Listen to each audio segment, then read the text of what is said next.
And it's a new day and a new snowstorm. Another, I think 8 to 10, but it's cold out. It's 18 degrees out, so it's light, fluffy stuff, not that heavy crap. So I am now to the rear tailgate, and now looking at this, of course, any place now, I suspect that I see Bondo is that underneath the Bondo is just a big old hole. So we got there. They filled in one of the cavities here, and this whole thing is pretty bad. I have a feeling I pushed there real hard, it's going to be the same issue. So that might even get a whole new rail across the bottom of it like I did with Krusty, but we'll see. First I'm going to go and take a wire wheel and we'll dig all the crap out of it and see what we have to work with. Let's even got Bondo around the corner there. So I have a feeling this one's going to be a real ugly, but we'll do something with it. And about 20 minutes later of wire wheeling and digging out all the Bondo that was there, revealed the multitude of sins that were being hidden underneath there. Yeah, the whole bottom's punky right there. I don't think this is so bad of an issue because it's pretty much one square flat patch. It's just that when you're trying to match this recess and then it gets up into this and you have to try to step it and match it and all that kind of happy stuff, where it's going to be a little bit more ornate to try to make it look halfway decent, you know.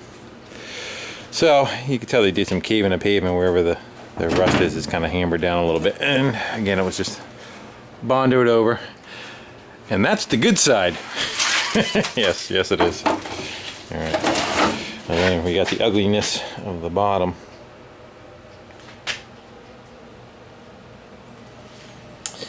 And it's the gift that keeps on giving. It just goes the whole thing all the way down. I haven't even tapped on it with a hammer. That's just where I kind of hit it with the wire wheel and it blew through. So if you go tapping on it, I'm sure you're going to go find even a lot more punkiness. So my thinking on this probably be to maybe try to dig out what I can of that bottom rail and replace this whole section with that 1x2 square tubing I got. Hopefully I have enough of that left, and we'll just kind of make a new rail for the bottom.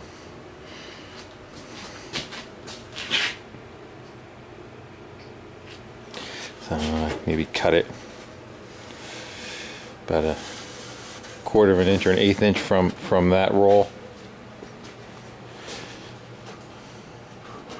If this is good up here, maybe I'll step it up in this one. I'll leave it a little taller. I'll leave it tall on this one. And then on the bottom lip, I don't know, it looks like it's rotted right at the seam.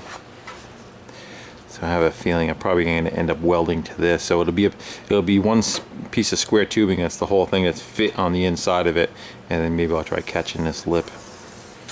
So I'm gonna go see what I have for metal before I cut it open, but then I have a feeling that's probably gonna be my best bet, would be to slice this off and out of my way.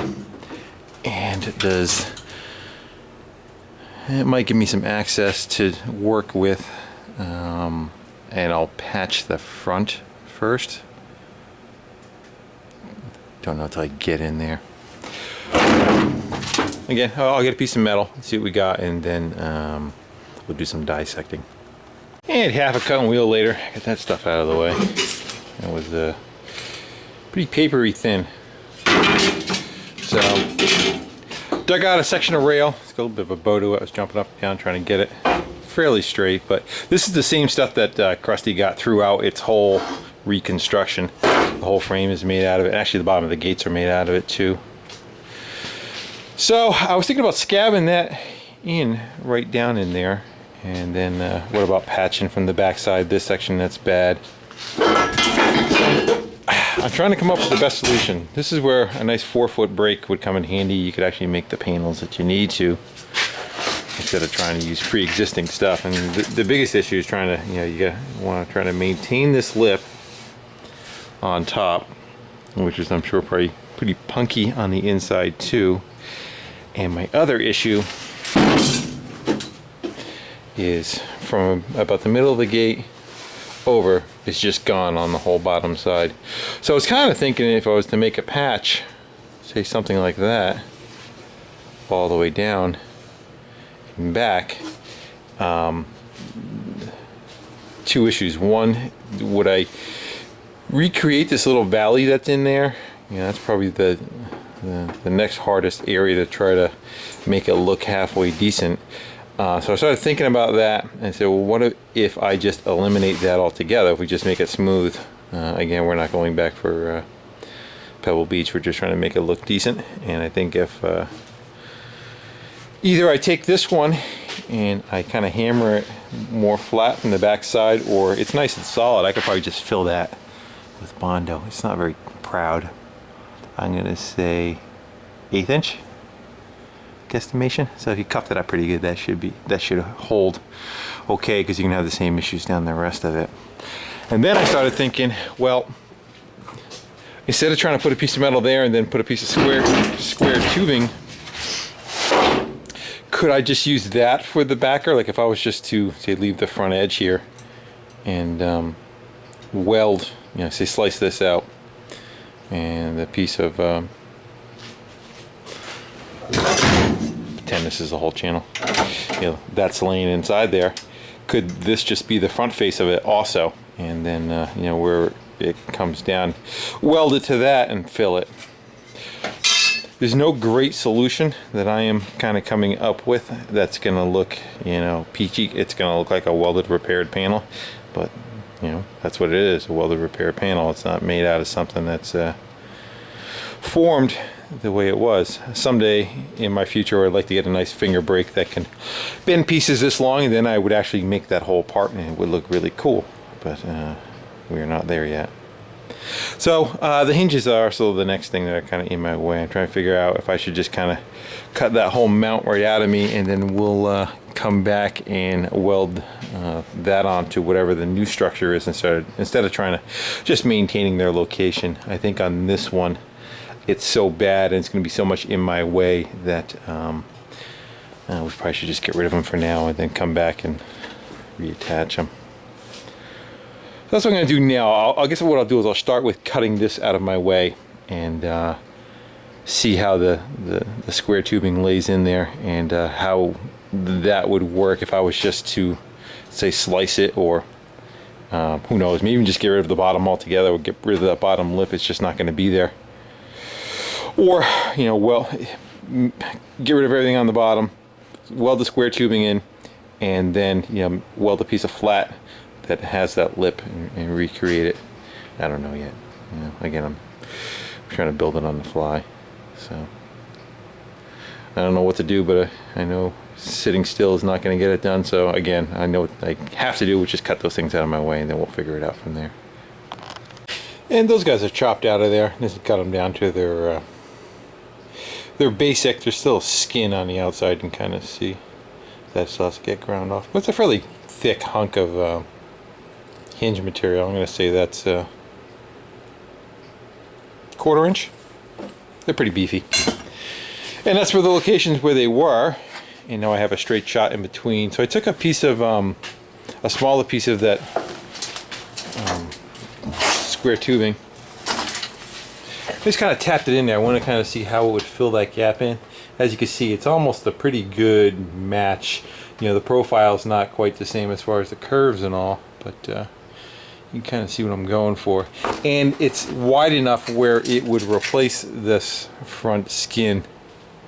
So the more I'm thinking about it, the more I'm more inclined to slicing it 2 inches down, or just shy 2 inches down, wherever the metal is good, and probably buzzing that back to the make the front side of this square tubing the outside of this, instead of trying to do it in two separate skins.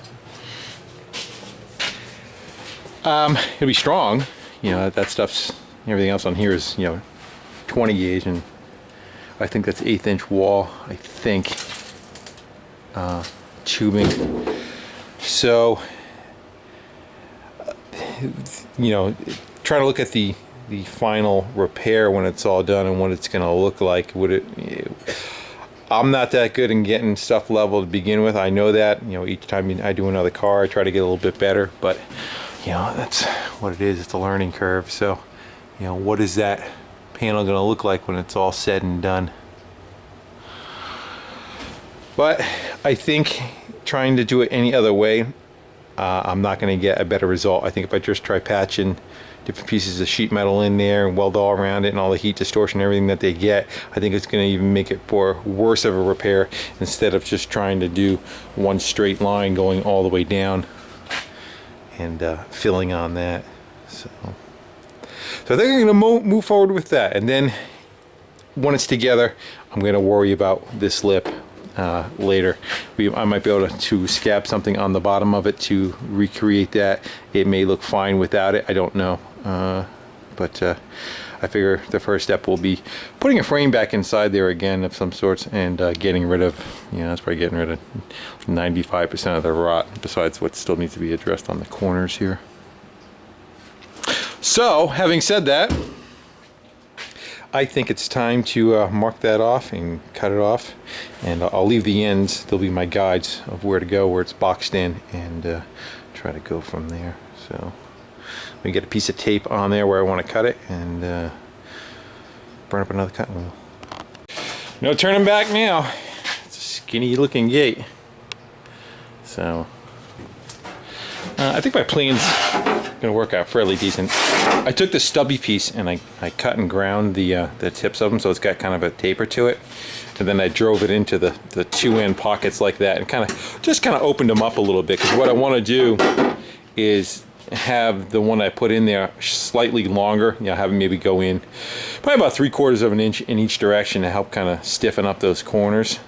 But you got to kind of drive it one direction, you know, further, and then tap it back the other. So I wanted to open up those corners a bit. So I need to do the same to this. One side I think I already started on. Maybe I did do both sides. You can kind of see that.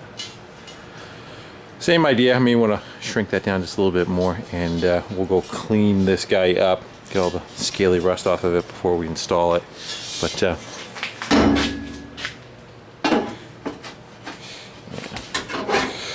This should do pretty good, actually. I think the length is just about right. Just so happened to be the scrap piece I had left over. Go figure. And my biggest concern is how that lip is going to match up to the other side. But again, I don't have a choice now, do I? And that's tapped in there. Kind of cleans things up a lot, don't it? I wish I could have left a little bit more meat. It's a couple of places you can see right there. But it was rust, so I had to kind of get rid of it. Let's see if we can get this slid over. Flip the other side up. There we go. I'll lay it down. So that looks like it'll do the job, that's for sure. The only thing I have, this guy I had to cut back pretty much. You can see now it's got an air gap in there, so I'm not quite sure how we're going to go about reattaching that to there. These are fine. These are to leave wrapped up and over, so they're all fine. This looks like it has to get sucked up a little further anyway. You can see the gap that's there, so that probably close up somewhat. Yeah, I think this bar's got a slight bow to it. So I think before I go and start tacking and welding all this kind of crap into place, I may want to address this stuff. And again, I may want to do that from the back side. So I may go and slice it right there and right about there. And I'll see if I can make a piece of metal that kind of fits the void, and then I can kind of clamp it from the back side before this is in there to go and do that. And probably the same on this one. You know, it doesn't look as bad, but again, when you start tapping on it, I'm sure it's going to probably go and blow away. And if I'm not going to have the bottom rail look the same, I might as well not have the ends look the same, right? So actually, it's a little bit better than what I expected. But then you get to screw it all up once you weld it. You know, you get to add all the heat to it. This is the money shot right here. Is looking at this side.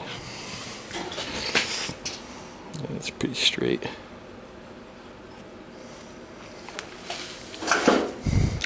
It's got some boo-boos on top too. Looks like they did a, I don't know if they did a cave and pave or if they tried using a dent puller to pull that up. I'm not quite sure what was happening right there. A couple of dings and bangs. Again, it was a truck though, so it could just be from, you know, material handling. Another one there. So I might try yanking on those a little bit. Who knows? And I'll worry about that after I make it so the bottom doesn't fall in half and you know, right? You know.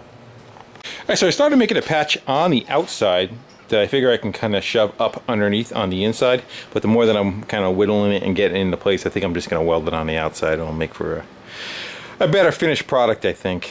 So it's kind of curved into there, and what I'll do is I'll tack it probably like on this corner and this corner, and I'll work the lip down all the way around and get her solid. I did cut out a bunch of the crap in the center of it too.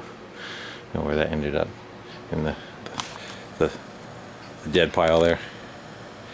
Were you guys out of focus that whole time? I don't know. Alright, well, let me get that welded into place and then jump on the other side, and then we'll get the main rail in. And that's corner number 2. It came out nice too. Pretty much did the same thing. Once you do one thing on one side, it makes it easier to do the other. You already lay the ground rules down. So I put 3 tacks on the center. I got it, one there, one dead center, and one on the other end. Just so it's kind of sucked up all the way to where it should be. I'm not going to worry about this last. I don't want to have this be an overriding factor over how the front skin looks. This is the most important part right here, is what you're going to be seeing when you eat my dust and I'm losing you. But it's pretty straight right in the center there. You can kind of see where it kind of dips down a little bit, and I started tugging up on that. And also the lip is actually cut a little higher right there, because that's where there was some rot. And I was going to start lifting that lip up all the way down, and I said to myself, maybe I'd be better off leaving that, and it kind of gives me a void to have the weld go into, and then when I grind it flat, instead of having it, you know, up on the crown or the top of it. So I think that's what I'm going to go do now, is kind of run down the front skin and put a bunch of tacks in, and then come back and try to fill this whole thing all the way across. And it's slightly like that, just a hair. I have a feeling that when the heat kind of goes on it, it will, the light bothering you, it will draw it a little bit more straight. So let's see how all that planning works out and what the actual end result becomes. So I am going to make sparks for about 45 minutes and see if we can kind of get this all buzzed back in. I've come to that point where I forgot where I left off, so I'm just going to show where we are. The whole bottom rail is welded in. Both end pieces are done. It looks pretty good. I'm happy with it. Looks pretty straight. Get it off the light. It's got a slight bow to it in the center, but the top has more of a bow. Again, like I did the other side, when I straighten the top out, this may or may not fix itself, but I don't want to overshoot it. And you know, this is where I was trying to do all the finagling to make it so that guy's as flat as possible, and it looks pretty decent. I think you know, bondoing over the top of that should be able to level all that out pretty good. You run your hand down it, feels decent. What else? The worst part of it is, I'll show you the worst. Again, this was it. This piece kind of came up and over, so I was able to weld it into here. I'm not going to bother grinding them smooth because I'd rather leave more weld, and I got to fill that anyway. It just makes for a stronger connection instead of trying to make it look pretty, you know, by grinding all that away. So that's good. That's good. That's good. Except for when I get to here, this is where it gets kind of crappy. I tapped it in the best I could and filled it in the best I could. So I'm probably going to Marglass over all my welds anyway, so I think go over that with Marglass or even seam sealer, who knows. Deal with that when I get to it. but it's all metal again. Everything's nice and solid. I got a little bit of blowout here and here, but what I think I'm going to do is I think I'm going to drill a hole here and drill a hole here and be able to access and shoot oil up in it, kind of like where the other cavities are already factory in it, you know, and allow me having someplace to pickle the inside of that, and plus it probably is going to run down in behind here too. Again, it ain't perfect, but is what is really. But it's definitely a lot better than the piece of crap that we started with, right? So I think what I want to do now is I may try working. I got one of those dent pullers that puts a pin on there, it heats up and it welds itself to it, and you can kind of pull up on it. I may go give that a shot. This stuff's kind of thick to work with, but let's see if that will lift up a little bit. Probably for this one, worst case scenario, I may just slice it and weld a patch in over the top of it. We'll see. But I'm going to practice on this one first and see what we get. Then after that, I still have to get my hinge mounts back on again. But I want to try to get it as straight as possible before I stick it on the back of the truck and give it its final location, you know. Alright, so let me get that stuff out of there and start tapping up on those and see if they'll come up. Yeah, so this is what we got. There's the pins right there and the box of it. Little studs that basically it's like a little spot welder. You put them in there and you push down. It's got like a spring-loaded collar on it. So that's the ground, and then that's the hot side of it, or vice versa. And then it just heats the pin up and it welds the pin to the metal. And then you put a little dent puller on it with a little cam on it, and you tug up on it. Now I've never used this before, so I figured give it a shot. See what it does. Let's educate ourselves. Get in there. So you and I are going to learn at the same time. Well, some of you guys already know, but I don't. I tried doing it up in the air like this before I bothered trying to put it on the floor.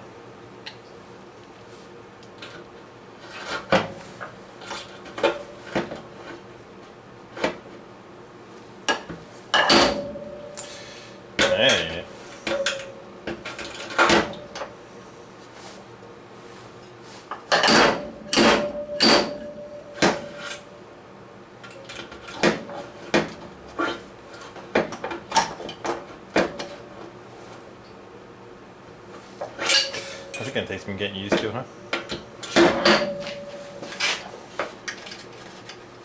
Bite! Bite, I said.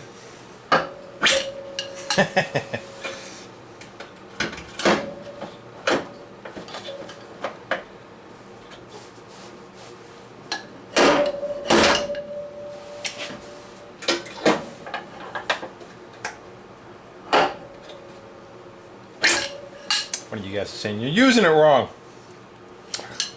Oh.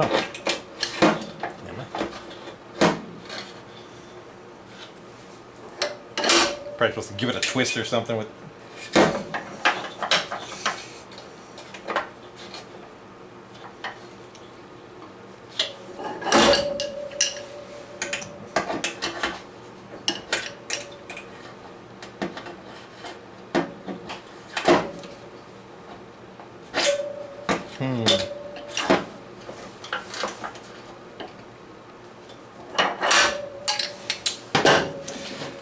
I'm wondering if that wheel isn't that sharp. It's grabbing it. That guy right there. I'm gonna go look underneath the scope there and make sure it's not all full of crud. And then we'll try it again. Well, I'm gonna try it again. I think you guys got enough of that. Huh? And so the trick was, I took the little cam in there and I kind of took a file across the teeth a little bit, sharpened it up. But when I sat it on the floor, you're able to lock the cam and pull up on it real hard, and then give it a couple of taps and it bites right in. And as you can see, it knocked that sucker right level. Little tits where they are, you know, that's to be expected. It's going to pull up higher on those. So just kind of cut those off with a cutting wheel and hit it with a flapper disc. And again, just trying to get it close And figure I'd go try the big crater now. We'll go that one. Okay, see that one's definitely got some depth to it, huh? So let me get in there and clean the metal up so that it has something to attach to. You gotta make it so that the outer ring can grind to the pin and function properly. So let me get on that. Well, that worked decent. It did. Up a lot higher. And of course, like any new toy, you got to push it past where you should be pushing it. But I figure I'll knock them off and then come back and see where the high spots are. I can probably just tap them down a little bit. But when they pop off, you can reuse it. Just pop them back on again and put them in a different spot. And I also found like you can kind of pull up on one of them and tap down around it with a hammer. So if you have a high spot over here, you're trying to work that one up and this down a little bit, you can put out pressure on it just by pulling on it and then tap down. So it looks like I could use one there. And there's a slight cave in here. But it's a good place to go practice. It's not as, out in the open. It's not the front side of it. So I think it's gonna be it for tonight. It's like 7:30 or so. And I'll kind of let it wrap down. And probably tomorrow I'll get on. I got a bunch of snow blowers to work on, but see if I can get my my hinges mounted. And still undecided for the lip on the other side, whether I'm gonna go try putting something on there to match that and have it go across, or just kind of have those get welded on the end and like fade in on the corners. But I think I could probably do the hinges first and then hang it on the truck, see how I like it, see how it looks, and then if it looks funky I can adjust from there. So we'll contemplate that. That'll be tonight's dreams. Okay, alright guys, again, thanks for everybody for watching, comment, subscribing. I know it's a long, slow process, but that's just the way this stuff is, Doesn't seem like it gets very far, but earlier in the week there was no metal work done on any of the gates, and now this one's getting finished up, and that'll be all the gates.